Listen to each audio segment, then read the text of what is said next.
I mean, it's not just, it might not be just such a simple, you know? What in God's holy name are you blathering about? Well, I'll tell you what I'm blathering about. I've got information, man. New shit has come to light. Welcome once again to Cinemaholics from the San Francisco Bay Area. I am John Negroni, film critic for Awards Watch, The Young Folks, and The Spool. From Pittsburgh, Pennsylvania, he is a pop culture writer for Cinema Blend, and he also writes for Cinemaholics.com. It's Will Ashton. That's right. Hello. From Kansas City, Missouri, she is a freelance writer and film editor for The Pitch magazine. Her bylines include RogerEbert.com/film, Crooked Marquee, and an award-winning Twitter account. It's Abby Olchesi. Hi. You can find more episodes of our show, including our full archive of episodes going all the way back to 2017, all on cinemaholics.com. You can also find written reviews and other bonus content there. You can write into the show anytime by sending us an email. Our email, as always, is cinemaholicspodcast@gmail.com. And if you'd like to support our show, help us keep the lights on, keep the fun going, please head on over to patreon.com/cinemaholics. And if you want to support us and get something else back for it, in addition, we have a Cinemaholics merch page you can purchase on our cinemaholics.com website. So get yourself a hoodie, a mug, t-shirt, whatever you like. Links to everything I just mentioned are in the show notes. All right, gang, we have plenty to discuss. 3 big movies. We have 2 of them featuring a very successful musical talent named Billie, but totally different talents. One's a documentary, and of course the other one is a biopic. But we're also going to be talking about Tom and Jerry, a new film on HBO Max. Plenty to get into, but first, off topics, we have a new extra milestone out for The Silence of the Lambs. I got to talk to Julia Tatey about the classic film, which just celebrated its 30th anniversary. And that was a lot of fun, and we're gearing up for the next extra milestone. We're down to like 3 things, so we're going to be picking that and letting you all know what our March milestone is going to be, so you have time to check it out for yourselves. Also managed to do a little extra episode of the show that is on the feed now, discussing Behind Her Eyes with special guest Amanda the Jedi. That was a ton of fun as well. We got to talk about that new Netflix show, and it's pretty wild. But let's move into our voicemail segment. Last week, we asked the listeners, and we played a few voicemails. Do you prefer new episodes released all at once or week to week? And we got a couple more voicemails we want to play to close out this segment. But I'm very excited about finishing this out, especially in the wake of WandaVision. The latest episode came out, and I want to ask you real quick, Abby, without no spoilers, no WandaVision spoilers. How were you feeling? I know we were a little bit like iffy on WandaVision last week. Where are you at this week? I want to check in. Oh, I'm still going great guns for it. I think it's going pretty well. This last episode particularly was kind of an emotional gut punch in a way that I appreciated. I feel like it's not often that the Marvel films effectively deal with like actual grief and loss, and this is one opportunity that I can tell like effort was made, and I appreciated it. It kind of won me back a little bit. I was kind of down on it last week, and I'm just feeling a little bit more like, yeah, you know what? I think the week-to-week thing, I keep going back and forth. I'm like, every week, a new episode of John Negroni. But all right, let's turn it over to our listeners and see what they had to say. Let's play some voicemails. Me, personally, I like to watch a show week to week. That way I have something new to look forward to. I have friends that like to binge watch shows, but me, myself, I like to watch a new episode one week and then be on a cliffhanger and come back next week and watch a new episode. I often like miniseries for that because it's something to look forward to if I'm not watching a full feature film. So, me, I like to watch new episodes week to week. As I think about the question, I would additionally ask, do you enjoy anticipation of something? Sometimes the anticipation of an event or a TV show or a sporting event actually exceeds the event itself. Sometimes it's a terrible game, a terrible episode, but the anticipation of that kind of gets you through the week sometimes. Or if you're looking forward to The Mandalorian on a Friday night, I've seen people say on Thursday, can't wait till tomorrow night. And sometimes that kind of gets you through the week if you're having a bad week. So I think there's value in that anticipation. Now, for me personally, time and a regular episode doesn't jive for me anymore. I forget what night, and I don't watch a lot of TV, but say I like Better Call Saul, which I do.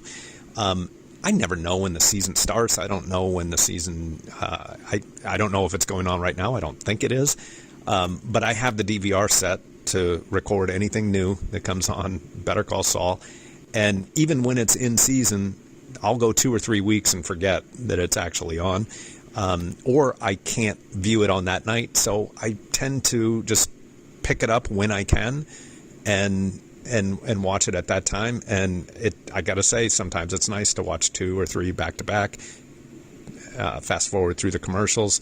And that's the way I prefer to do it these days. And it's probably out more of necessity than anything. This is a really interesting question because I'm going to say that I like them to be released all at once. I like to watch it like a couple of episodes at a time and then take a break. And there's just so much more flexibility when it comes to it all being released at once. And I like that level of control. When I have to wait, I don't know, the anticipation kills me and then I lose motivation to watch it and all this stuff. So, yeah, definitely all at once. That's all that I have to say. I'm just so sure, but not even a difficult decision for me. So I'm going to go ahead and try to, I think my main takeaway from the listeners who sent these voicemails in is people want to like the week to week thing. And they like it in theory, but it just sounds like everybody's like, yeah, but if I have to pick, I just want it all at once. Do you guys think that's a pretty fair takeaway from this experience? Yeah, I think it's pretty close to what I would choose myself, honestly. I like it when week to week is kind of enforced upon me in some cases, but often, yeah, if given the opportunity to watch a lot of stuff in a row versus space it out and allow myself to enjoy it over a longer period of time, I will mainline it. Yeah, like breaking news, instant gratification preferred by people who are like entertainment. I guess that's a good place to finish out that segment. We'll, of course, be doing a new voicemail prompt on the Swell app. So if you want to lend your voice to the show, don't forget to check that out. It is in the show notes. You can download the Swell app on iOS and Android and follow us on there, Cinemaholics, and hope to see you and hear you pretty soon. Okay, so we have a mini review from Mr. Will Ashton. Will, you saw a movie that I've been dying to see, but it's been a little elusive. The Mauritanian, something like I don't know how to pronounce it myself, but yeah, you had a chance to check this one out. Yeah, I did. Well, when you say it's elusive, I guess what you mean is that I got a screener for it and you did not, unfortunately. So, well, not just that, but like the release of it has been challenging because that happens all the time, but usually we're still able to catch things on VOD, virtual cinema. Right. But yeah, it's been tricky to get this one. Yeah, so far as I can tell, I mean, I think it goes on VOD this week. Like by the time people are listening to this, I think it will be on VOD. But yeah, as of now, it is not, which is weird because it's up for a couple Golden Globes, or at least one for Jodie Foster, and for whatever reason, they didn't make it release. They didn't release it in time for that for whatever reason. But I will say, I mean, this is a new film from Kevin McDonald, and we recently just saw a film from him, Life in a Day 2020, so he's keeping busy. This story is based on the memoir from, I think, a couple years ago called Guantanamo Diaries, which it follows our main subject. And primarily, it's your sort of traditional Hollywood take on something that's obviously very pressing and very serious. And I think for that reason, some people are going to be a little turned off because it does have a bit of a distance to it that I think some people will find maybe inauthentic or insincere, or for whatever reason, they just don't think it doesn't tackle this subject in a way that fully gives it its due. But I will say, I mean, while I had that issue at times with it, and I do think there is a better film that could be realized here that isn't fully realized, I will say our lead performer is, I think, what really makes it count. I'm trying to remember his name. I know he's from A Prophet from 2009. Yeah, I definitely don't know how to pronounce it 100% correctly, but his name is Mohamedou Ould Salahi. Yeah, that's the subject, but the actor. Oh, the actor. The actor is Tahar Rahim. Yeah, Tahar Rahim. He is fantastic. I mean, he gives a great performance. I think he is the key to why I believe the movie works, because he really brings out the heart and humanity of this real life subject, and I think he communicates the pathos and the humanity of the character in a way that I think the filmmaking otherwise can be somewhat lacking. And I think that's amusing, because what's amusing about that to me is that in counterbalance to that is someone like producer Benedict Cumberbatch, who is putting on this very like fake Southern accent, and he's doing your kind of typical like good-hearted patriot who realizes the error of his ways, and he unfortunately gets a good bit of the narrative. And that's not to say I dislike Benedict Cumberbatch. I think he's a fine actor more often than not, but throughout the film he has this unfortunate, really affected accent throughout the film that is obviously very noticeable and doesn't quite ring as sincere as our lead's performance. And I think the movie kind of feels like that counterbalance throughout, where we get this really authentic, moving performance from our lead, and then we get like these, like someone like Benedict Cumberbatch who's doing like this very Hollywoodized performance that ultimately I found more grating than not. And then I guess in between there is Jodie Foster, who I will say it's really great to see her again. I don't think I've seen her in a movie since I think that was Hotel Artemis. That was like 2016. That was like the last film with her, wasn't it? Yeah, I mean, I know there was Elysium before that, and that was 2013. So she's been, I think, primarily directing of late. I know she does a lot of Netflix TV shows, which, good for her. I mean, I'm glad she's directing. I didn't see Money Monster, but I liked her other films like The Beaver and what was it? I think she did Home for the Holidays, right, with Holly Hunter. Her whole thing too. I mean, she's definitely made it pretty clear that she prefers directing to acting. So yeah, I mean, and she's good at it, obviously. Yeah. And she doesn't owe me anything, so I mean, she prefers to direct over act. It's fine, but I will say, I mean, I'm just kidding. Yeah, but I mean, I will say, I mean, she is a star, and I think you can tell, like watching her again, seeing her in a movie again, it's just like, oh yeah, like like this is a star. She has 4 decades of experience acting, and it's just nice to see her again. I think she makes it work, and I think when her scenes with our lead is what really makes this count. And I think because the movie is primarily that throughout, besides the Benedict Cumberbatch stuff, I think that's the reason why I'm ultimately more favorable than not on the film, even though it does have like that, like I said, that stuff that doesn't really ring sincere, that stuff that feels heavily dramatized, that is annoying, and I don't think really makes it count. But by and large, I think this is a solid, admirable kind of B- film. Like, I don't think I'm going to be thinking about it too much. I don't think it really works as well as it could, but because the stuff that works really works, it ultimately rounds out to, I think, a decent film. So I give it a, light recommendation, but I would say it is worth your while overall. I do want to know about Shailene Woodley, because let's just be honest, she's been on quite a losing streak, I think, with me with films. Between, I mean, her last few films, Endings, Beginnings, Adrift. Oh, okay, Snowden. yeah, I didn't see that one. Well, I saw that one. Yeah, the Divergent movies. I mean, she basically hasn't done a film role that I think has been, in my opinion, very good since like Fault in Our Stars. Sure. So yeah, how is she in this?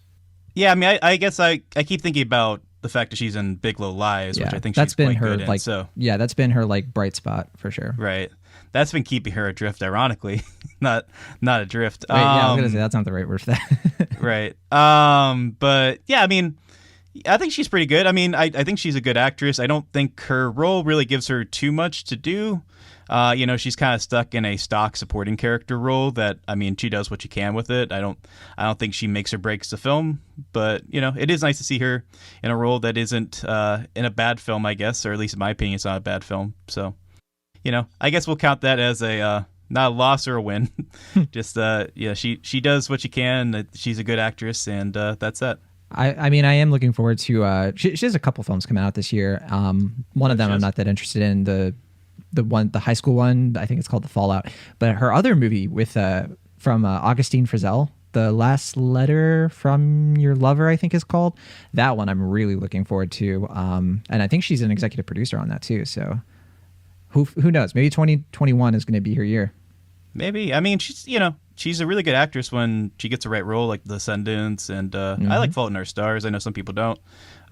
Spectacular Now is a really good film, so she's got the goods. I just I agree with you, that her movie filmography isn't quite as strong as her work usually, but we'll see. Cool. Well, that's Mauritanian. Did you say your grade on that one? Yeah, I think I did. It's a low B minus. Low B minus, that's right. Okay, Yeah. cool. Yeah, like you said, it's supposed to be hitting digital demand pretty soon. I think it's also coming to Prime Video, like not in March, but like in April. So if you don't want to rent it or anything like that on demand, if you don't want to pay a lot of money for it, and you have Prime Video, you can wait for it then. I believe it should be within the next month or 2 months or so. But all right, that's the Mauritanian. Glad you were able to check it out. I know that it's just one of those movies that, it got nominated for a Golden Globe, and people were like, well, we got to watch it now, myself included. That said, yeah, I don't know. It doesn't seem like something that's going to get like Oscar buzz, but who knows? I don't know. I mean, I really don't know who is in our Oscar race right now at this point, besides like the Nomadland categories and then Trial Chicago 7. I really don't know who's a front runner besides those two films. So, I mean, acting wise, Best Actress, Best Supporting Actress, I guess could be fairly open at this point, but I don't want to say with any certainty. I'd say it's pretty competitive, but I guess Supporting Actress more than anything. Because we also have like Mank, we have Minari. Yeah. Sure. Yeah, I mean, I know Best Actor is stacked, but I know the other category. Well, don't forget, it's a lot of its legacy stuff, like with Glenn Close for Hillbilly Elegy. Right. Yeah, well, that's Supporting Actress, right? Or is that she Best Actor? Yeah, that's what I said. Yeah. I could see her being this being her year, I guess. It would be really sad if it was for Hillbilly Elegy, but I mean, I know. I mean, yeah. I didn't think that The Wife should have been her year either, but that would have been a little bit easier to swallow. Right. I mean, yeah, I think Olivia Colman was the better of the two performance-wise, but I mean, yeah, at the same time, it is like, oh man, just give her an Oscar. Glenn Close, she's trying so hard.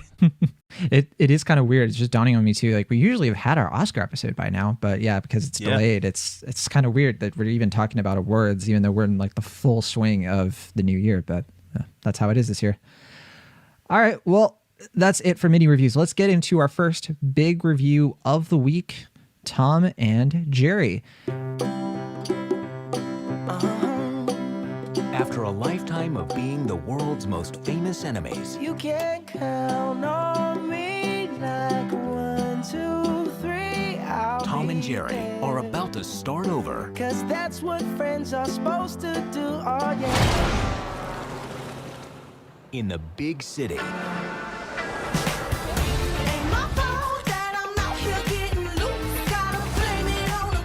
This hotel has been host to 4 presidents, 3 popes, 2 kings, and we're about to host the wedding of the century. Do you think you're qualified to take on this position? I shine under pressure, like a diamond. Or Rihanna. One other thing. We have a mouse problem. With the what now? I'll catch it, sir. Everybody gonna shine.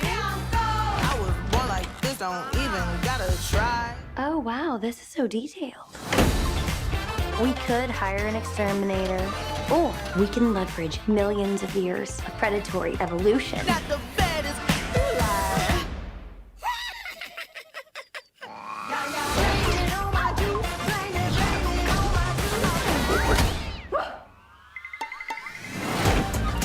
If a picture of this mouse is tweeted out to Instabook Face or TikTok, we will be ruined. No, sir, that's not gonna happen. That rodent is toast.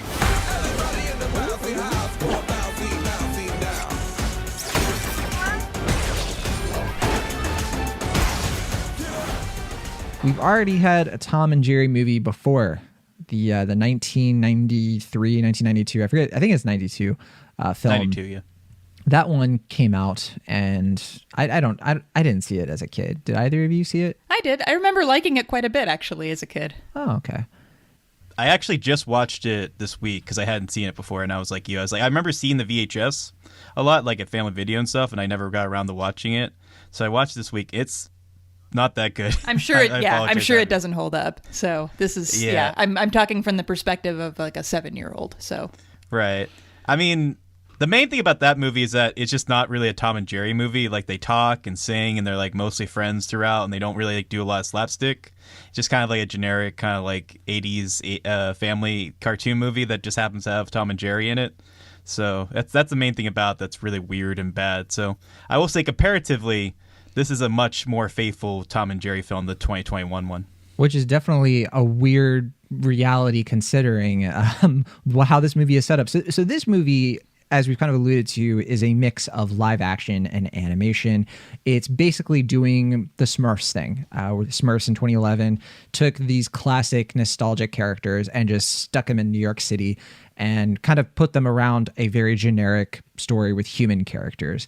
And that's basically what this is. It's faithful to Tom and Jerry in the sense that it has a lot of Tom and Jerry like shorts kind of like weaved into the story here, where Tom is trying to do something, Jerry antagonizes him, and Tom chases around Jerry. The movie is a bunch of that, but it's also a plot involving a hotel and Chloe Grace Moretz being somebody who's trying to take on this new job. She's not qualified for a hotel, and she's being hounded by Michael Pena, who plays an events manager. It's a bunch of stuff you don't care about. But the whole point of it is that this movie, it was supposed to come out a long, long time ago. With the success of Alvin and the Chipmunks back in 2009, there was this like new sort of like drive to get these characters, these like classic characters, especially Hanna-Barbera ones, to show up in these live action places because it was making a lot of money. Like Smurfs made a ton of money, people forget. And, audiences, it's kind of a calculation for parents. They're like, I know who these characters are. I can trust that this movie's going to be okay for my kids. Even if my kids have never even heard of Tom and Jerry or never watched it, on a Saturday morning cartoon, they can still, come with me to see this movie and get something out of it. I did that with Alvin and the Chipmunks. I took like my niece to go see that. She didn't know what Alvin and the Chipmunks was in 2009, but she still enjoyed it because it's just a fun, quirky family kind of thing. And that's kind of what they were supposed to do with this movie, but development hell kind of pushed it and pushed it. Eventually, they changed it up quite a bit. They decided to go with like an animation for this, where it's like a hybrid of 2D animation with some like CGI edges, but it really just looks like the Tom and Jerry cartoon style, just slightly 3D. In the sense that like you can kind of see them like interact in this world, and it's not super jarring. It's not Who Framed Roger Rabbit, but it is sort of like a middle ground between that and something like the Smurfs, basically, which I personally think is great. I think a live action Tom and Jerry would have been just I don't think they would have been able to pull it off with like the budget that they have. You mean like a photorealistic version like Garfield or Scooby-Doo, where they look like real cats and mouse? Kind of, yeah. Either that or like it's photorealistic, but it's more like Alvin and the Chipmunks kind of, or they could have gone something where it just looks like a real cat and the cat like chases the mouse around, and obviously that something like that would have been definitely not appealing to I think the core demographic, I would argue.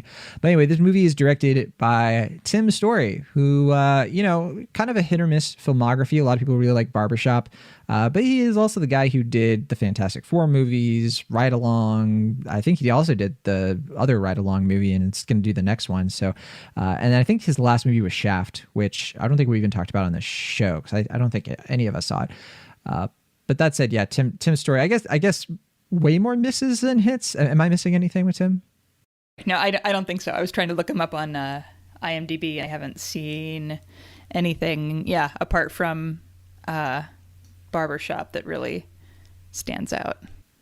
Likewise, I was trying to figure out if there was anything that I missed, and with the exception of like the Think Like a Man movies, which I also wasn't that fond of. There's two of those, huh? Anything that stands out to me, so. Yeah, I'm surprised he never did a sequel to Taxi, because he seems to always do sequels, but regardless. So this movie was supposed to come out in the theaters last year.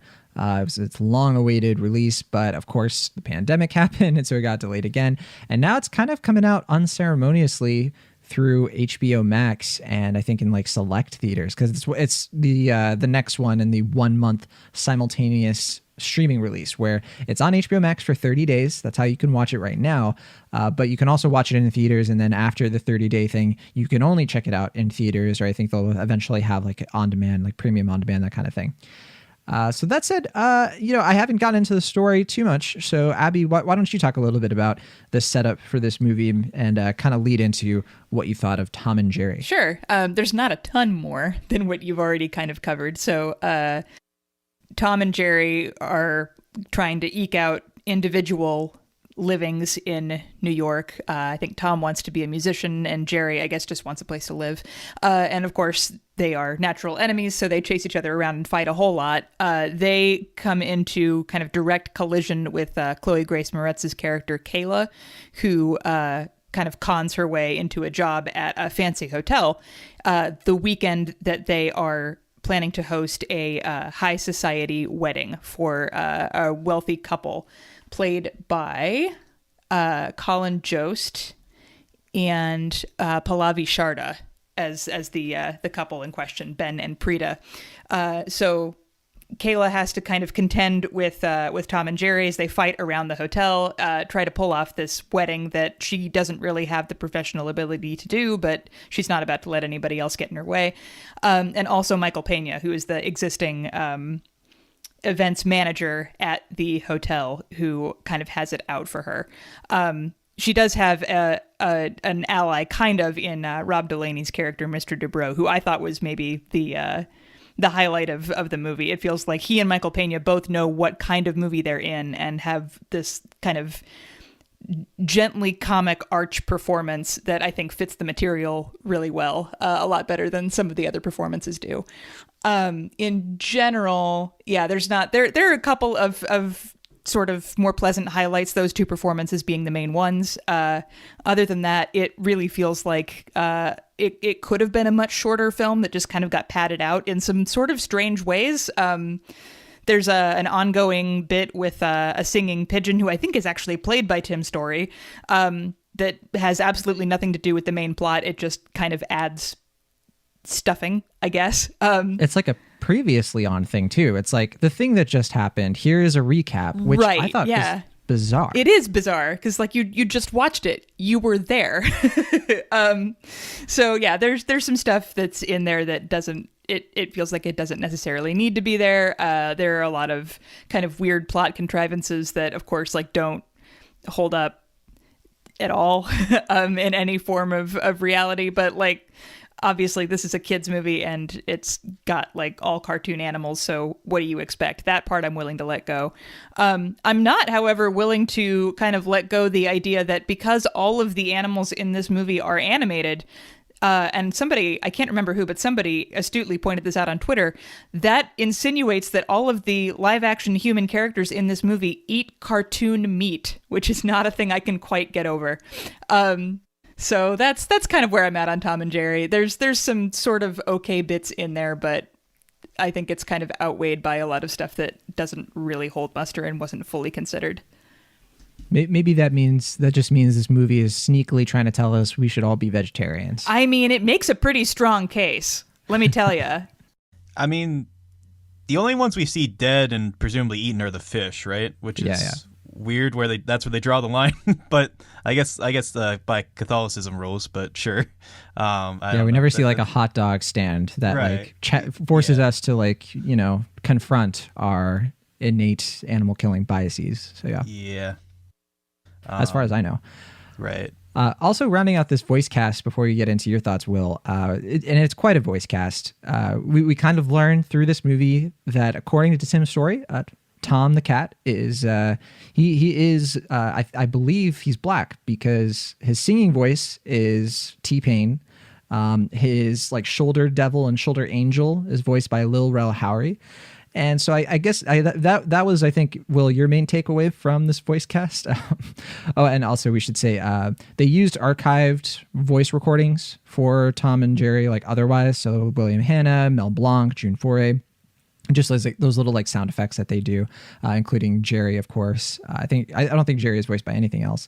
And then we also have Bobby Cannavale as Spike the Bulldog, and Nicky Jam as Butch, this black alley cat that I actually thought should have been the main character. I actually kind of enjoyed him and Tom's back and forth. But okay, Will, what did you think of this movie? Yeah, I mean, I'm not too far from where Abby is in that I think it's at once better and worse than I anticipated. I expect it to be a fairly mediocre live action animation hybrid, and that's basically what it is. But like you were saying, John, at the same time, like the animation itself is a little bit better than I expect, primarily, I guess, because they have the 2D animation designs. I think the animation itself is primarily 3D, but the fact that they choose to keep the 2D designs was definitely in the movie's favor. I don't think it looks like amazing, but I think it looks pretty good, and I think it works fairly well within the environments. Like it wasn't too distracting as far as the animation and the environments they're in. But I will say that anytime they rely on animated character is talking or speaking, it doesn't quite look right. Like there's this weird like uncanny valley thing where you can tell like when their heads move, it doesn't quite look right. And I'm not proficient enough in animation to know like what the terms are, but just that's the decision that seems wrong. And I don't know why the other characters in the world talk besides Tom and Jerry. Like I don't remember the Tom and Jerry cartoons enough to remember if they talk. That's always been a thing. Yeah. Has that been the thing? Yeah. Okay. Admittedly, it's been a long time since I've seen Tom and Jerry cartoons, so I wasn't quite sure if that was a thing or not. But as far as the movie itself, I have to agree with Abby. I think the human elements of it are mostly ho-hum. Like I don't think Chloe Grace Moretz is given a whole lot to do with her character, and I don't think she really gives that good of a performance here because I think the character is just, fairly two-dimensional. There's not a whole lot to it. Just she's kind of a means to an end. You mean one-dimensional? What was that? You said two-dimensional. You mean one-dimensional? Sure. Yeah. Sorry. One She's so complex and nuanced. It's annoying. Right. No, I was confused because like the animation design is two-dimensional. So yeah. Oh, nice, anyway, nice. Yeah. In any case, but I think the supporting cast, with the exception of Colin Jost, who is very flat and awkward throughout. I think this is his first professional acting job outside of SNL, so I'll cut him a little bit of slack. But I think they could have definitely picked someone who was better for that role, because I don't think the dramatic stakes are that compelling when it requires me to be concerned about him having a good weekend. Just personally, that's just not something I'm super invested in or care about. But I think, like the... he was like also in... sorry to interrupt you, but he was also in How to Be Single. Oh, okay. I forgot him in that, I'll admit. I don't think you're the only one, to be honest. Right.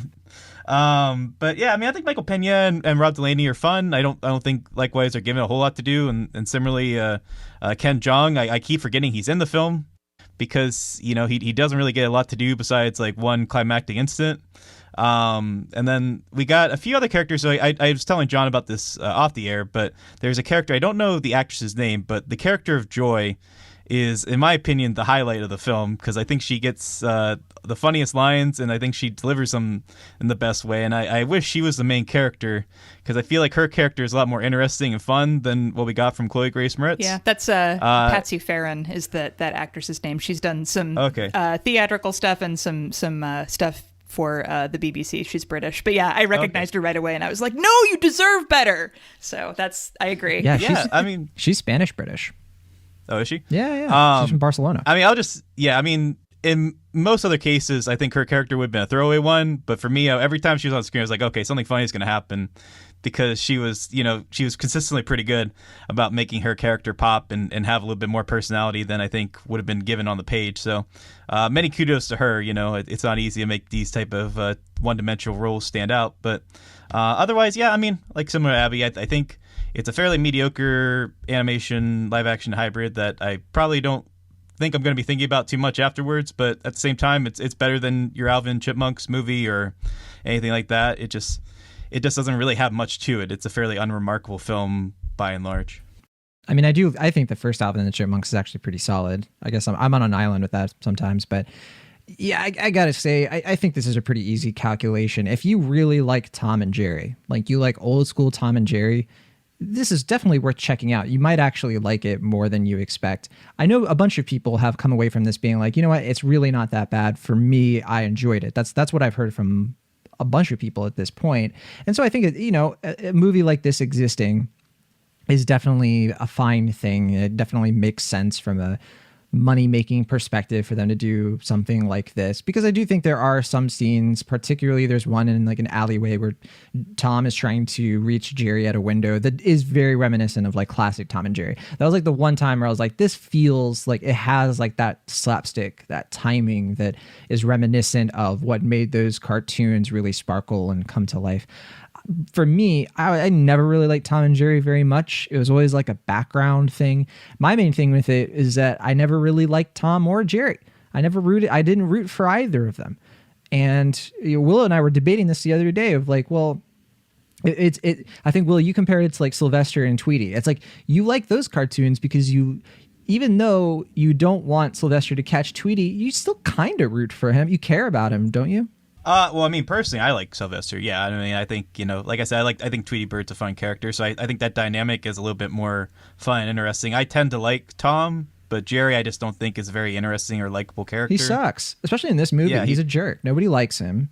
He gets into everybody's business. He's causing all the problems. He's the antagonist. Like he's supposed to be the underdog though, but then Tom is the underdog. It's confusing. I don't approve. Well, that's a weird thing about the movie itself is that it has a very simple plot. It's just like, basically keeping the hotel in order while this big event's going to happen. Then these two animals cause it, just cause a bunch of kerfuffles. But they don't really focus on like what Tom and Jerry's dynamic is. Because like you said, like Jerry ostensibly is just trying to find a place to live, but then he like is also trying to steal the ring, and then also trying to like prove himself. And it's just this weird like he doesn't have motivation. Well, I mean, it's not even that he doesn't have motivation. It just he has unclear motivation. Like he constantly changes like what his goal is or what he's trying to do. And I mean, like Tom's a little bit more decisive in this film. Like he like wants to be a musician, although they dropped that subplot, steadfast halfway through. But at least a little bit more consistent, or at least a little bit more clear. And I mean, I think that's probably one of the bigger failings of the film is that the aspects of Tom and Jerry's character aren't really defined, which is a big issue when the movie is called Tom and Jerry. Yeah, I'd agree. And they're barely in the movie too. That's good points all around. I would say as a cat owner, I am a little more predisposed to Tom myself, and also the fact that his ambitions are a bit clearer. But they're both like I think they're drawn cutely enough that I feel for Jerry at least a little bit. I can kind of get on board either way. My I guess sympathies can shift slightly occasionally from scene to scene. Fair enough. And we've talked about Chloe Grace Moretz for sure with this, and first of all, they almost got Olivia Cooke for this, and I'm very curious what that movie would have been like. And probably better. I don't know. I really don't blame Moretz for this. I really don't think it's her fault. Yeah. I don't think she's a bad actor. I think that her thing is that her role in this, and the difference between her and like Joy the Bellhop Girl, for example, is that she's just written to move the plot along. She is a walking plot device. And her character motivations, I mean, they really aren't anything to talk about. Our introduction to her is conning some poor innocent woman out of a job and lying the entire movie. They try to do a redemption thing with her in the end, but none of it really lands. I mean, I challenge anybody to watch this and really come away from it thinking that her character arc is anything to speak of. And I just think it's all in the writing. The screenwriter here is Kevin Costello. And I just don't think that a lot of care and effort was put into it. I don't know if it really would have worked if Joy had been the main character, because I think it would have would have been zanier. But my thing with this is it probably should have just been a little weirder, or a little more self-aware of its genre, kind of poking holes into this idea of like animated animals in New York City. But it doesn't. I mean, it's in New York City, but we're in a hotel almost the entire time. So to me, it's like, why do this in New York City at all then? Or why is this concept still a thing? It's just, I feel like they could do so much more with these characters, even for people like me who don't even like the original cartoon very much. But as it stands, it's just a very generic offering. I mean, I never really understood either why New York was the choice here, other than that's just the epicenter of the world for these animated type films like the Smurfs and whatever, where they have to all be in New York. But I agree. It all just felt like a soundstage to me. Like it didn't feel like an actual vibrant New York. It just felt like they were in this one primary location and then a bunch of green screens otherwise. So not quite sure what the decision-making process was there either. So I'm a C on this movie. I think that there's stuff in here that's okay. I am also a fan of Michael Pena and Rob Delaney in this, to the point where if you're going to have the human characters driving a lot of the narrative, at least they're kind of doing fun stuff with it. Joy too. She's not in it enough, I guess. She's definitely in it more than Ken Jeong. That was very odd. It felt like they cut a bunch of stuff. But yeah, compared to the rest of the cast, like there were a few running gags involving Pena and Delaney that did feel a little bit more of like in that territory of exploring a more interesting side of this film, like human characters that are just as animated as the animated characters. And I wish that they had gone a little farther with that, because we could have gotten something really cool out of this. But as it stands, this is just sort of a disposable family film that certainly does the job for some audiences. It's a little tricky if you have kids, because I don't think that Tom and Jerry are quite recognizable enough for them to really like pop with kids. But it could be, I don't think this is going to be an Alvin and the Chipmunks thing either, where it launches these characters for kids. I just think that it's going to be sort of a forgettable watch, on a lazy Sunday afternoon sort of thing. And yeah, that's fine. But for me, that's definitely a C-type movie. Abby, what about you? Yeah, I think I'm kind of in the same boat. It's a C from me. I could potentially see this being like a movie that, much like the 1992 Tom and Jerry movie, actually, that I might have watched as a kid and genuinely enjoyed, and then watched again as an adult and recognized all the ways it doesn't quite hold up. So, like, for younger audiences, like, maybe I could see it potentially taking off. It just kind of barely squeaks under the wire, though, in terms of what makes it worth watching. All right. And what about you, Will? Are you a little nicer to this one than us, or about the same? Or worse? I don't think so. I mean, the movie that this felt the most reminiscent of was the Yogi Bear film from 2010. In that, like, that was a similarly kind of outdated film, but I remember in that film, like, the Yogi Bear and Boo Boo aspects worked fine, but they kept focusing on the humans that weren't quite as fun or developed or interesting throughout, and it just felt like this kind of tug and pull throughout where, you know, like the animated aspects are fine, or, you know, like they're appealing enough for fans of the property, but they don't really trust them enough to keep them the focus here. And likewise, I feel like the Tom and Jerry aspects of this film are better than I expected. I think they're more true to the character than we would have gotten in other film like this before, for instance, like the 92 film. But I just think it's a pretty mediocre film otherwise. It doesn't really trust the brand enough to keep the focus on the main characters. The aspects of the characters themselves aren't super defined, like I mentioned, and it just seems like a lackluster effort all around. And weirdly enough, it felt more like a 90s Tom and Jerry movie than the actual Tom and Jerry movie from the 90s, so I'm not quite sure what to make of that. But yeah, I think a C is a pretty fair and fine grade for this. It's not the worst thing. It's better than a lot of other family films in this vein, but likewise, I'm not going to think back on this too much after seeing it. All right, a triple C from all of us. That's not easy to do, to be that mediocre, I guess. I want to see a Tom and Jerry road trip movie. That's in my wish list. If they were going to try to do this again, I think that's a better formula. But alas, I guess I have heard that the 1992 film kind of is that in part, isn't it? Yes, just what I was about to say. It is basically a road trip movie, unfortunately. Oh, dang. But, yeah. I guess that's why they didn't. Oh, well. All right, well, Tom and Jerry is available to stream right now on HBO Max for the next 30 days. It is 101 minutes long. So it's not the longest watch, hour 40. I think it's the shortest film we're talking about this week by a long shot. But yeah, if you have a chance to see it and you're interested, by all means. All right, our next film, The United States versus Billie Holiday. Will and I checked this one out. Abby did not. And this is our first film covering one of the Billies. And this one's on Hulu. It is a biographical drama about Billie Holiday, the legendary Billie Holiday, who is played in this movie by Andra Day. Andra Day is a fantastic singer, vocal performer. And she's been in like one or two other films, kind of in side roles. This is her first like leading role. This is like her big film debut. And this is directed by Lee Daniels, who of course has won tons of awards, is pretty well acclaimed. A lot of people know him for his work on Precious, based on the novel Push by Sapphire, of course. And that came out 11 years ago, 12 years ago, something like that. And he has a history of weird titles in his movies. Like, I think you're about to mention Lee Daniels, The Butler. The Butler. Which is another. His name is in the movie. I mean, by all means. Also, well, this that movie, one was what was that? I think this movie too. I think United States versus Billie Holiday is not a great title. Like it's kind of wordy and clunky. Yeah, and it makes the movie seem like it's one long court case, right? And it's not. It's kind of in the same sense like Batman v Superman: Dawn of Justice. There's definitely like an antagonism. There's definitely like this movie is all about how the FBI set their sights on Billie Holiday, targeted her in the 1940s and 1950s because she came out with this song called Strange Fruit.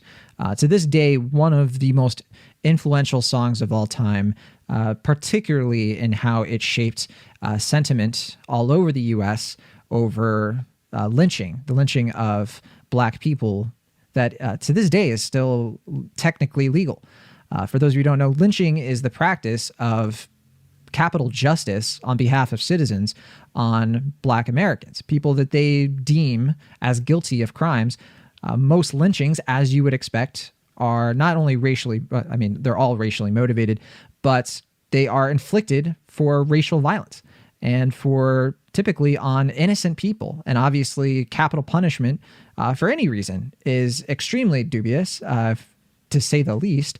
And it's something that, especially in this time and era, was happening so often and was, such a predominant thing that even coming out with a song about it and, just bringing awareness to it was so controversial. The FBI was like, this is too provocative. It's going to cause a lot of problems. This is 20 years, of course, before the civil rights movement. And this movie is of a piece, of course, with MLK FBI, Judas and the Black Messiah, 2 other films from this year that are tackling, kind of unpacking the FBI's antagonism toward prolific Black figures who are trying to change things, who are trying to get people to stop killing them, which is pretty relatable considering matters today. So that said, this movie has a lot behind it. It has a lot of commentary. One of the ways that they go after her, because they kind of say in this movie, Garrett Hedlund plays Harry J. Anslinger, who is one of J. Edgar Hoover's, top lieutenants, I guess, in terms of like bringing about a lot of these terrible things that have happened throughout the 40s through the 60s. And this film kind of gets into his legacy a little bit. But their main strategy here is, well, we can't, put her in jail for writing a song. So what we're going to do is we're going to kind of go after her drug use. So Andra Day has a really complicated and harrowing backstory of how she was raised. She lived in brothels. This movie definitely touches on that.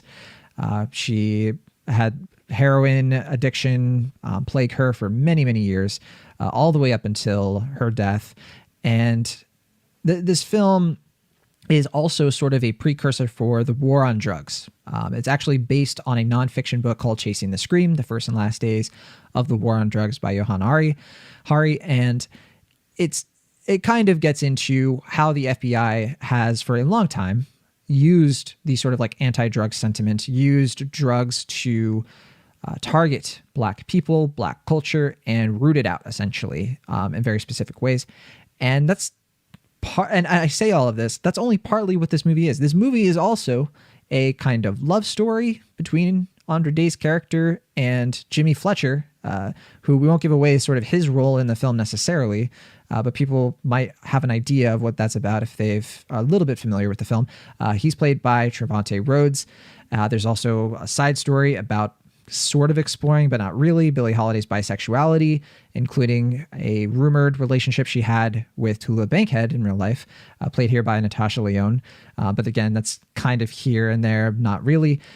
This film is also sort of tackling her various marriages with abusive men, drug dealers, and pushers, things like that. Rob Morgan plays Louis McKay in this. It's a dense film, a long film, over 2.5 hours long. Or not 2.5. I guess it's like a little over 2 hours, actually. But all that said, it's so much of so many things. It got nominated for a Golden Globe, so people were really looking forward to it. But it has been resoundingly rejected, I think, by critics. Or if not resoundingly rejected, I guess it's probably fair to say critics have been mixed at best with this, and not a lot of people have given it. I think its Rotten Tomato score is actually not that bad, and I think the main reason is because a lot of these reviews are complimenting their dislike of the film, and it's just the way it's constructed, its script and its editing are the main culprits of like why a lot of people are just not into this. But Andra Day as Billie Holiday is fantastic. Like it's one of those performances that really knocks you out, and it's a very confusing thing because I personally was not liking this film at all, but I was liking everything that I was seeing with Andra Day, just embodying this real person in a way that just was electrifying, and it almost redeems this film. It's so close to really working, but the film gets in its own way in so many other respects. That's a little bit of my opinion. Obviously, plenty to say here, but yeah, Will, how did you react to this one? And I hope you agree with me at least about Andra Day because my goodness. Yeah, I mean, it's just a frustrating film because, like, pretty much for everything you just said, like, it's a film at odds with itself because we have a lead performance here by Andra Day that is so ferocious, so inspired, so meaningful, and it, like you said, it almost makes the movie work because she brings so much invigorated spirit to this performance and really makes Billie Holiday come alive again that you want to champion the film and you want to recognize what she's doing because it is really an outstanding performance. But Lee Daniels, who's a director I don't dislike. I mean, I really did like Precious when I saw it in 2009. I believe it was in my top 5 at the time. And I mean, the Butler was fine. I don't remember it too fondly, but I remember thinking it was decent. I don't think he's a terrible director or anything, but his approach here is so rote and pedestrian and, on the nose and so weirdly unmotivated throughout that, at least in its display, that it's just this weird, like, pull and tug where it's like she's really giving this her all. She's really, keenly motivated by this character and this performance, and Lee Daniels' film just doesn't really service it at all. It just has this, like, no real motivation behind it. The editing, like you said, isn't really that inspired, except for some weird kind of stylistic choices that don't really fit the film otherwise. And the script is also kind of haphazard and, doesn't really formally come together in a way that really makes it worthwhile. It just introduces a bunch of ideas and just kind of like throws them in there. Like you said, like her bisexuality is just something that's like kind of addressed, but not really infused into the story in any meaningful or distinct way. It's just kind of like, oh yeah, this is also something about her that you should know. Yeah, you could cut it out and the film doesn't change whatsoever, which is a horrific sign of how this film operates. And not only that, but like some of the dialogue is also weirdly like super on the nose, like almost comically so. It has a lot of trailer dialogue, right? Yeah, like there's we have to put this in so that the trailer can be like, they're talking about this thing called the civil rights movement, that's kind of thing. Yeah, I mean, I didn't see the trailer, but yeah, there's like one where it's like... I didn't either, but you can tell.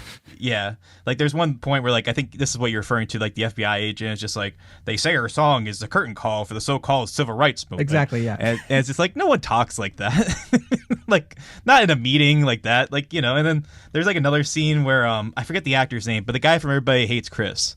Like he has like this line delivery that's like so forced and fake where he's just like, you're with us and you're leaving. It's just like some like weird like thing where she's like about to leave the tour Very bus. dramatic. Yeah. Tyler James Williams is the guy.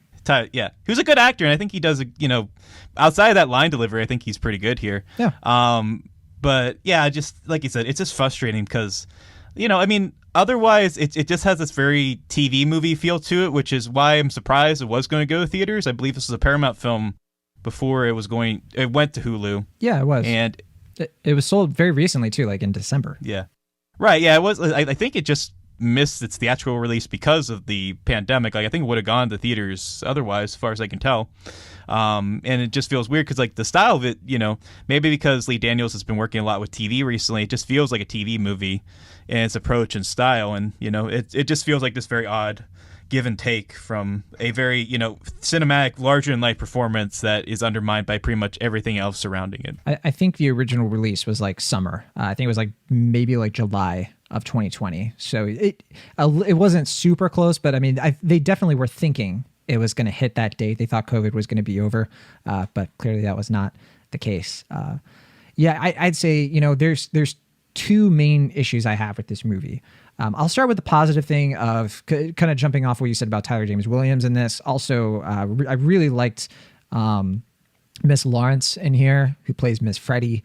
And I think her whole entourage, I thought pops. Like these were characters who I thought were just fun to see in here. I would have much preferred a movie that really focused on her friendships with her entourage and, their relationships instead of this like forced romance, instead of this antagonism with the FBI. And that leads into my main issue with this movie is the gratuitous focus on her demons, where this film just over and over again is like, yeah, she was addicted to heroin and we're going to show it to you again and again. We're going to show her being raped and abused. And it's just like dogpiling all of this trauma on this woman who just deserves far more dignity because yes, these things were terrible and they happened. And it's not that you take them out of the film, but it's a balancing act. And I think it's almost like really questionable why the film feels like we have to be shown this over and over again. It's bizarre to me.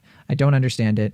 I find it really frustrating, kind of similar to what you were saying, because Billie Holiday is just a fantastic, a legendary performer. There's already been a film kind of covering her life played by Diana Ross from the 70s. I haven't seen it, but I've heard it's fantastic. And, I think that's from what I can tell, that film does a much better job of, tributing her, while being honest about all of these problems. You can't get around that. But I think this film just sort of adds to like this sort of pity party that people have about Billie Holiday that I think is disingenuous, where it's like, she was so great. It's just too bad about, the drug use and all of that. And I think this film tries to add to that and tries to like help you understand how she got to this place. I just don't think it succeeds in doing that well, because I think a lot of people walk away from this just thinking that this person was miserable 100%, which that's just, I don't know. I don't find it very fitting. And then my other issue is, and we've kind of touched on it with like the editing and everything. The issue is like they made a very generic biopic, and I think they realized it was generic after they were done shooting, and we're like, well, we gotta artsy it up. We gotta make it better. We have to make it less generic. So I think that's where all of those weird editing choices come in, where they're cutting things. I think they cut a lot of the bisexuality stuff out, for example, to sort of like make it a leaner runtime. I think that they were like, well, we gotta like do something different with these transitions. We've got to, speed it up here, because that way people won't be like, oh, it's just another biopic. It has artistic flavor. But of course, like anybody who's ever made something knows, is like just adding stuff like that for the sake of it does not dispel the problem or solve the problem or anything like that. Yeah. So yeah, that's definitely where I stand. Yeah, it's a classic Homer Simpson thing, that episode where he makes a dating video for Flanders and he keeps adding star wipes. And Lisa Simpson's like, you can't just make a video based on star wipes. And he's like, well, I have hamburger, we can have steak. And that's just what I felt like watching this movie, where it's just like they felt like they had to use every editing tactic they could, because they could, I guess, and it made the movie pop in their minds. But yeah, I don't know. My theory, I told you this, is that I think the editor knew it was a pretty flat film throughout, and he was just like, I gotta make this count. Like, I gotta make my time worth it. So he just added all these flashes to show like, hey, look what I can do as an editor. Like, I can do this and I can do this, and I wouldn't be surprised if his phone number just came up at one point, just like, hey, if you need any editing, just check me out right here. I don't know, but yeah, I mean, I think you pretty much hit the nail on the head. It just feels like a movie that, like I said, it has like a TV movie of the week feel. It favors the melodrama over the humanity of the character, but the performance is often what makes it count. And it's that, like I said, that give and pull where it's like the approach of the filmmaking is so rote and so by the numbers that it doesn't really serve as a proper legend or tribute to Billie Holiday, but the performance is so inspired and so keenly meaningful to the actress, and she makes it count, that it just feels like this weird kind of mishmash of tones that is just really frustrating, because like you can see some key scenes in this movie where it does work, or at least it is interesting, and even that sometimes like Lee Daniels incorporates some stylistic choices that I think are pretty interesting. Like at the end there's like a little like waltz scene that's kind of modernized that I don't really know what point it serves, but it's like, okay, that's clearly from like a different, it's from a different film of this, and I don't know if that would have been better, but at least it would have been more interesting than what we got here.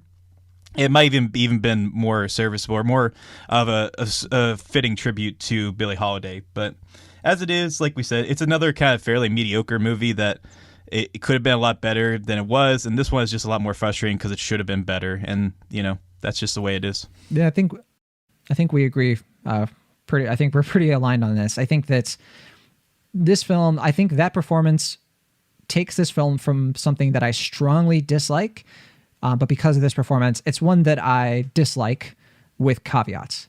And that the main caveat is, of course, Andra Day. So if it wasn't for her just really bringing it to this would be a C-. But her performance elevates it so much that I actually end up being a C+. Because the main thing, too, is that I just think that if her acting career dies because of this, I'm going to be very angry. Because in a good movie, man, imagine her in a great movie, like with a great script. I just want to see that film. And I really hope that this opens a lot of doors for her, because she is a fantastic creative talent. And clearly she has what it takes to lead a great awards worthy film. I just hope that comes about with something else. So yeah, C+ for me. Yeah, I'm not too far from you. I think I'd give it a high C. I'm on the verge of giving it a C+, but like you said, like I think the faults of the film just keep weighing it down to the point where it just doesn't feel like a worthy tribute to Billie Holiday. If I had followed her career as a little bit more than I do right now, I think I'd be a little bit more angry. I think the fact that I was able to learn a decent bit about her life and her legacy made this viewing a little bit worthwhile. But like you said, it's just pretty much the performance here that counts. Like if it wasn't for Audrey Day's performance, this movie really would just be a completely lackluster effort. Though I don't think Trevante Rhodes is bad either. We haven't mentioned him. I mentioned him a couple times, and okay. Yeah, I agree. Yeah. He's not bad at all. I think it's just the writing. Right. I mean, he's not giving the same performance he gave in Moonlight, but I think he is pretty good in this. And and I don't think any of the performers are necessarily bad, but it just feels like a missed opportunity, and it's frustrating for all the reasons we mentioned. And if Audrey Day gets recognized and gets an Oscar nomination for this, that'd be fantastic. But otherwise, I think this is a miss, and it's a pretty disappointing one. Agreed. I did, by the way, appreciate Leslie Jordan in this. I thought that he was very cool, very fun. But all right, that is the United States versus Billie Holiday. Like we said before, it is available to watch right now on Hulu, so you can see it for yourself if you just want to give it a chance. I think that you will learn about Billie Holiday, but I think that you should definitely go into it with full understanding of its limitations or purported limitations to be certain. And with that, we'll go into our final film. And Abby, thank you for being super patient with us, kind of hashing it out over Billie Holiday. I think that's... I'm glad that you chose this film, this next one, over that, to be certain. Yeah, I think I am too. It sounds like I made the better choice. Billie Eilish, The World's a Little Blurry. The World's a Little Blurry is a lyric from one of her songs, actually. It's on the main album, I think. That's when we all fall asleep, where do we go? Which itself is a lyric from one of the songs on the album, one of the first songs we see in this movie. But okay, this is a new documentary directed by R.J. Cutler, and it is about the kind of recent life of the singer-songwriter Billie Eilish, who has recently just blown up, really just to the stratosphere in terms of her career. She's very young, and this film starts in 2018 when she is only like 16 years old. And, her career is definitely like starting to perk up. We explore her life as she is becoming more famous, and we see in real time how that affects her, how she reacts to it, her family life, because she is extremely close to her family. And she, in fact, is making her debut studio album in a bedroom with her brother Phineas, and they're making this album called When We All Fall Asleep, Where Do We Go? That, of course, if you are have any sort of awareness with the music industry, has been one of the biggest albums in the last few years.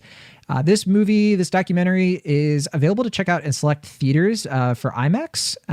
It was originally made by Neon, and Apple TV Plus purchased it pretty recently, and it's now getting its release. You can see it on Apple TV Plus, and you can see it on IMAX. I wish I had seen this on IMAX, to be super clear, because I'm just going to say I really, really enjoyed this documentary. I definitely found it completely satisfying. And we should all talk about a little bit, our Billie Eilish baggage, I guess, as it were, like where we're at with this artist. Because I think the main thing with her is that she is speaking to Gen Z and Gen Alpha right now. The teens, the tweens, and everybody in between. She is an artist who is really capturing the anxiety of this generation. And all three of us were millennials. We're kind of outside of that world. I mean, we can obviously sympathize with a lot of what Gen Z is going through to a lot of extent, but she is definitely an artist for this time. And what I really enjoy about this documentary is that I think she's going to make a lot of fans out of the uninitiated, because I think that they are going to start to understand why she has really taken off because of how different she is from pop singers of before and right now. And one thing I really like about this documentary too, I'll say, is that it doesn't dwell on that. It doesn't have to like hold your hand with like, why is she so successful? You just see it play out. It's all show, very little tell. I think this is a killer doc, and I'm excited to talk about it in earnest. But Abby Olchesi, what did you think of The World's a Little Blurry? Well, I don't know. I'm a little kind of middling on it. And so I'll start by kind of airing out my Billie Eilish baggage. I think that she's very talented. I enjoy her music. The aesthetic around her I have never understood, and it makes me feel so old. And so that's kind of the thing that's sort of kept me from going all in on Billie Eilish. And so being sort of on the fringes of interest made getting into the documentary a little hard. So I'm not sure if I'm completely with you, John, on like it making instant fans out of the unconverted, partly because it's a very long documentary. It is 2.5 hours. And the stuff that to me is interesting and like potentially makes me want to be more interested in her doesn't come until the second half of the movie. So you have to kind of sit through a lot of kind of well-promoted teen angst, which is, I mean, and it's legitimate. I think her work is completely legitimate, and what she is putting out there in the world is completely honest. But it's for a 32-year-old having to sit and watch somebody go through a lot of teen angst when all you want to do is just reach through and say, it gets better, I swear it gets better, for an hour before you start to see kind of the interesting toll of fame and artistic development in an extremely online and interconnected age. I feel like that was a bit of a tall order. However, I do think that the stuff that happens in the second half of the film, where it goes into her like dynamic with her parents a little bit, where it explores her relationships a little bit, and like her big Coachella performance and how that really takes off, and how all of these things that she's been wanting to do and thinking about, and people that she has been interested in for a long time, like seeing those relationships come to fruition, that to me was the more interesting part of the movie.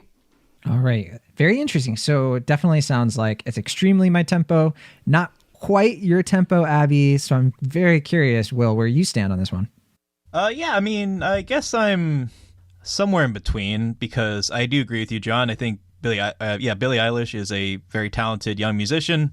I think she does a lot of fun work. Her songs are very catchy. I haven't listened to enough of her music outside of this documentary to say like I'm a fan, or if I have like a full appreciation of her work. But from what I've seen, like her music videos are very fun, very inspired. I definitely think the music video for Bad Guy is a lot of fun, and I've watched that a couple times. And I think, you know, she has a great visual style as well as a very fun music dynamic, and I think she's gonna become an interesting filmmaker someday if she's not already directing her music videos. And she is. You know, yeah, she's clearly. What was it?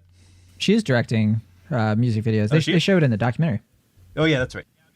Yeah, I mean, she's really coming into her own as a filmmaker as well as a musician. So, you know, it's clear she's a multi-talented artist, and, you know, it's really exciting to see that from like the ground level, just watching her come into her own as an artist. And, you know, like Abby was saying, like this is her from like the like very onset up.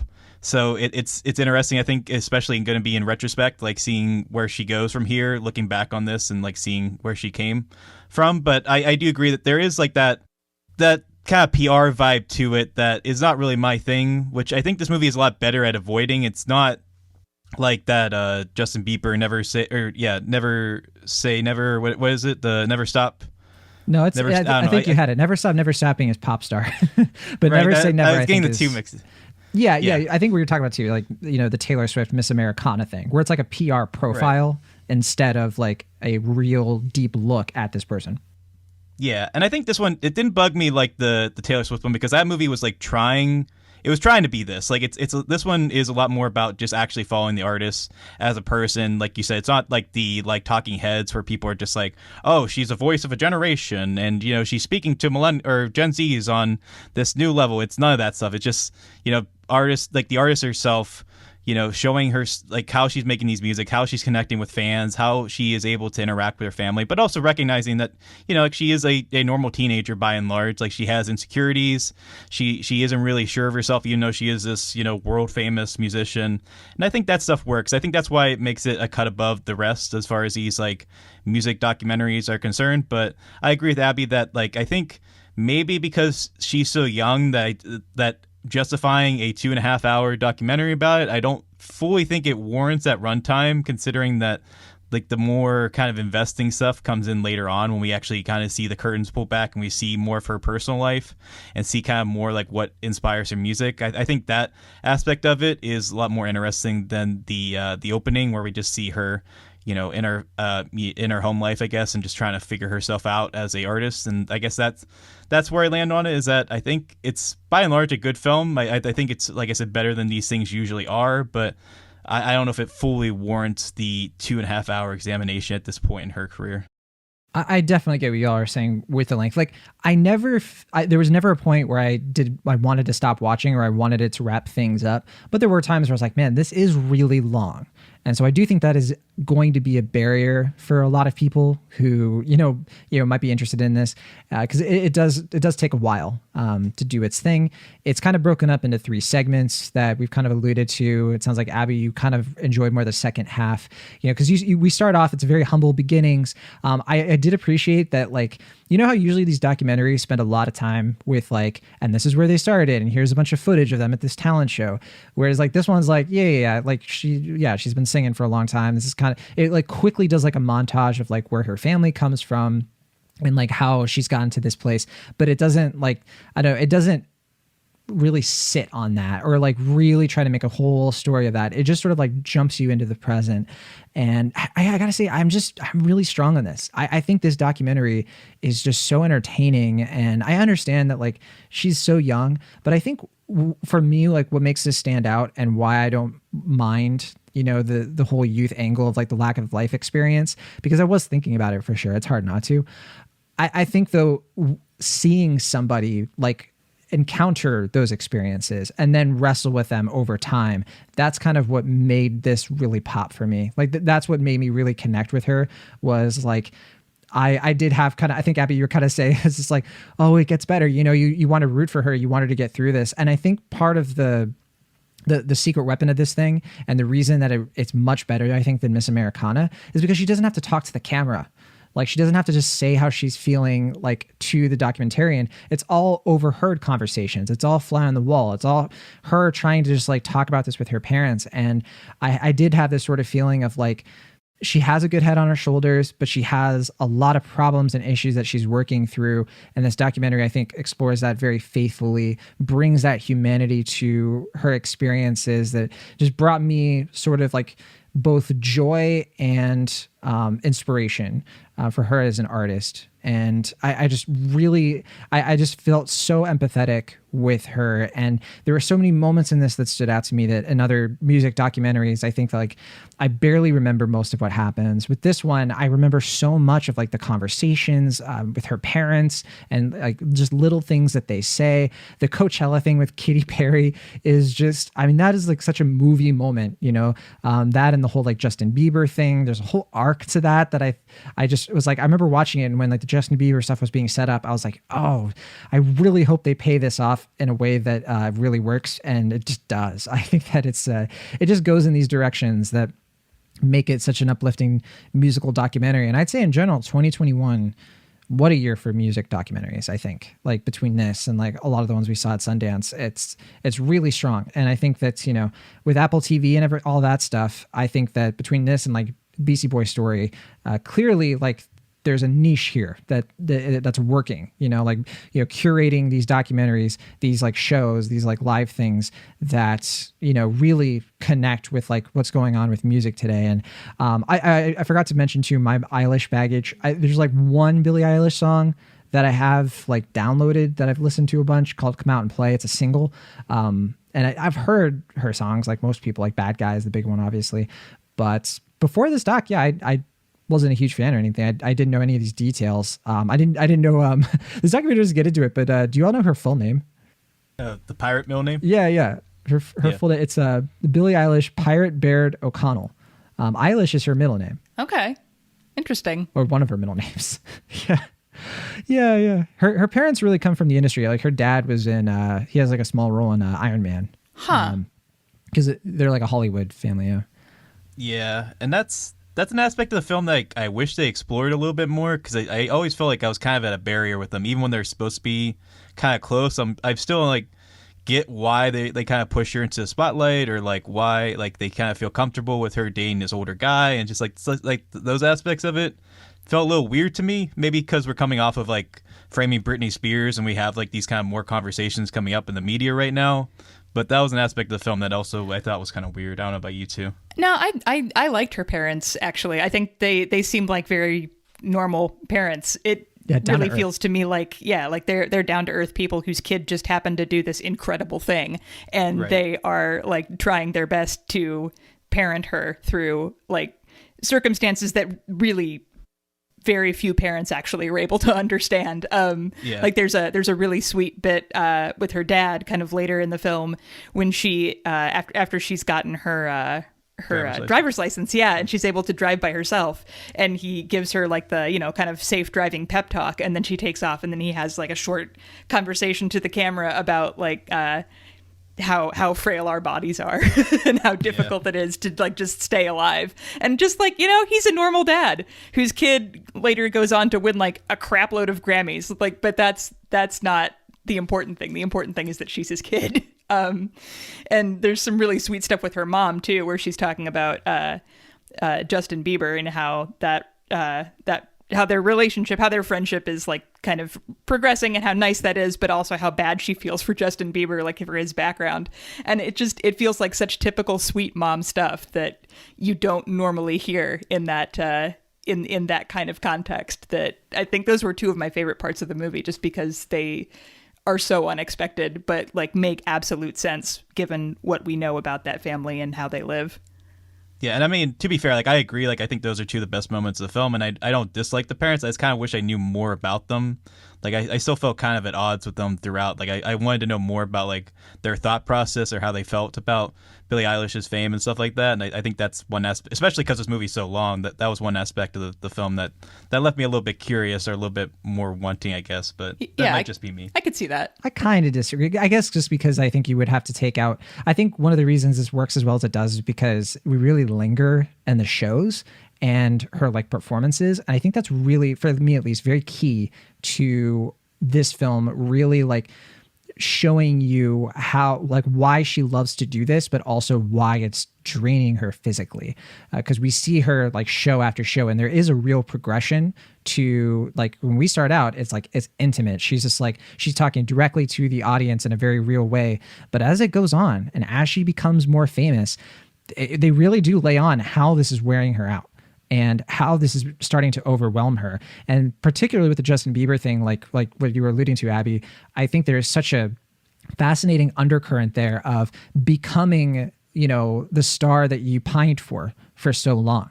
Because they highlight how obsessed she was with Justin Bieber, but then like her mom is saying, she's starting to understand how Justin Bieber must have felt, and how that's just got to be such a weird mishmash of emotions. It's something that a lot of these docs would kind of gloss over, honestly, because it's a little bit too real and it's not PR enough. I think that those are the moments where it does rise above its own limitations that it does have of being a PR profile for the most part.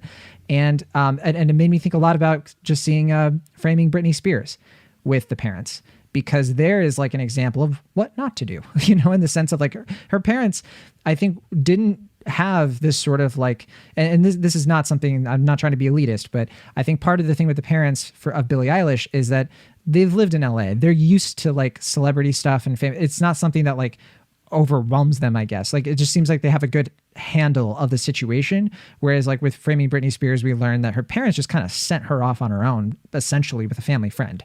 And we're very hands off, and we're very much like, do whatever, be this like sort of like pop star, and a lot of crazy things happened from there. And I think that like this shows that the next generation doesn't have to make the same mistakes of the previous generation. Not saying Britney Spears mistakes, I'm saying like in general, like the music industry and fans and everybody. Yeah, I mean, I would agree. And I do think, as you were alluding to, there is that interesting aspect of, even though Katy Perry and Justin Bieber, they're only like, I think Katy Perry's like 31, 32 or something like that.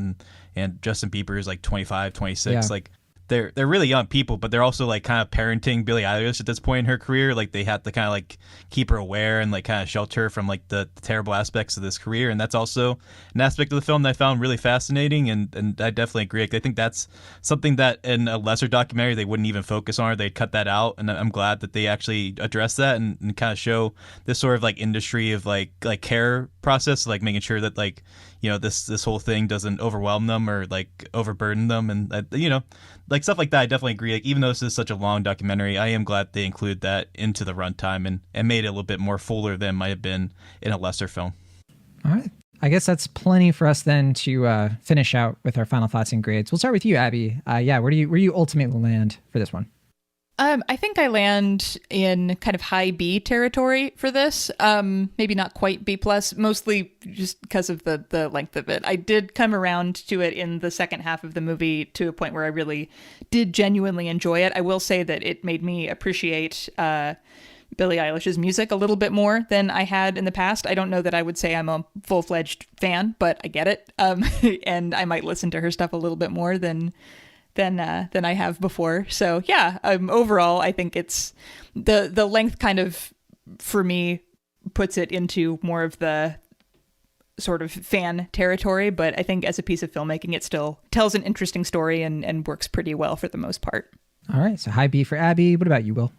Yeah, I mean, I'm pretty much a B as well. I agree with you, John. I think what really makes this movie stand out is both the fact that Billie Eilish is pretty forthcoming. She strives for a sense of authenticity in her work that really stands out in terms of being a pop star of her magnitude. But also, like you were saying, R.J. Cutler, the director here, he comes from a primarily, I think, political background. Like, he makes a lot of like documentaries like The War Room and like A Perfect Candidate and things like that. That I think having him involved with a film like this allows him to have kind of more of like a journalistic integrity and ask some of the questions or explore some things that a kind of fluffier version of this film would be less inclined to explore, maybe less interested in seeking out. So I think those elements make this, like I said, a cut better than your average film in this vein. Certainly, I think better than something like Justin Bieber, Never Say Never, or whatever the Katy Perry one was. I think it was called Part of Me.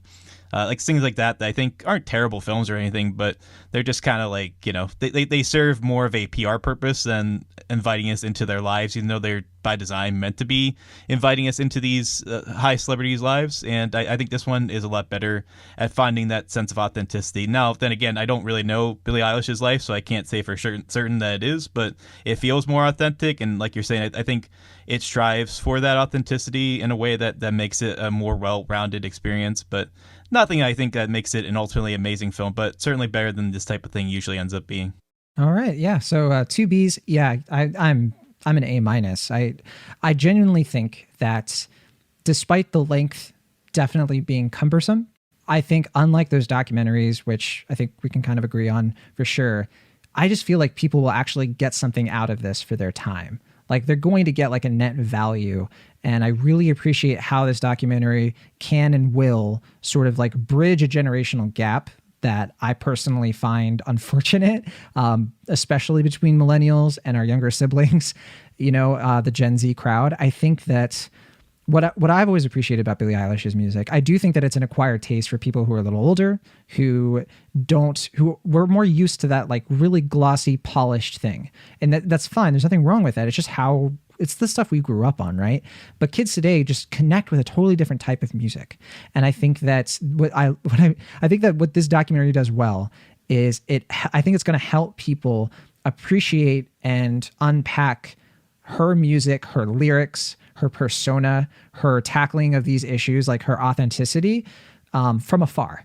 You don't have to love her music. You don't have to think all of her music is really catchy and for you. But I do think this documentary can help people understand not just what people are going through at this age group, but also a little bit of like, what is it like to become famous in this day and age? It really is like a coming of age documentary, and that it makes it very unique in that way. There's just not a lot of artists who could have a documentary like this.